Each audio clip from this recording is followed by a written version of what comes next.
Hello, microbe-humans. Today I'm going to be going over the case of Walter and Grace Brown from Tulsa, Oklahoma. This is an unsolved crime. It happened on 04/03/2006. And here is a little picture of Walter and Grace Brown.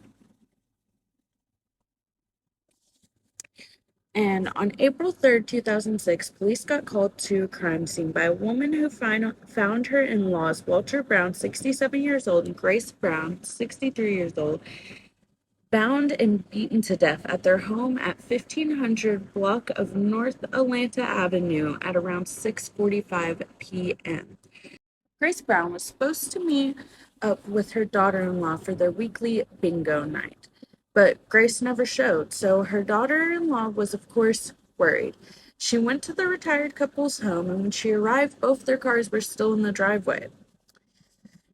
And then, as she pulled in, she noticed their back door was wide open, so she went to walk through it. And as she did, she discovered the bodies of Walter and Grace, which were bound and beaten to death.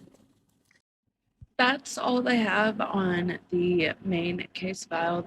I was kind of disappointed because there wasn't like a whole lot like times and like details of a bunch of stuff, but they get what they can get, and this was in 2006. So I did find another article, and there's some stuff I took from it. News on Six Crime reporter Lori Fulbright said, quote unquote, Walter and Grace Brown were kind people willing to help anyone.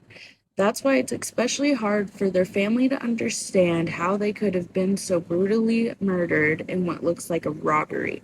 I believe two things were stolen from the house. The case still remains unsolved. Back in 2006, police did think they had a strong lead in the case when the victim Grace's card had been used at a casino in Tulsa after her death. It turned out to just be a wild goose chase that wasted the police's time.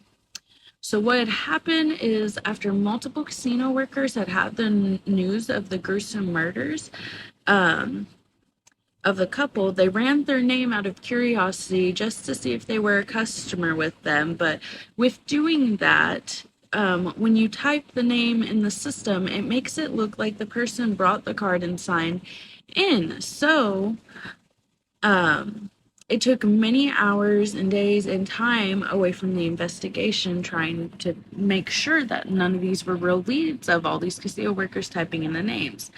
I'm sure they didn't know it would happen when they searched, we all get curious. It happens. But it does suck because, there's no telling what that time back then could have changed. But I have no more recent updates on this case. It's still considered unsolved, not cold yet. Maybe sharing this will help figure out what happened to Walter and Grace Brown. No one deserves to be forgotten, and that is why I do these. If it was my family member or your family member, we would be freaking out. So, let's make sure these people and don't get forgotten. This just happened in 2006. That's not that long ago. I'm trying to I started with older ones and now I'm doing the recent ones. But anyways, thank you for watching my groovy humans. I will see you on the next one. Peace.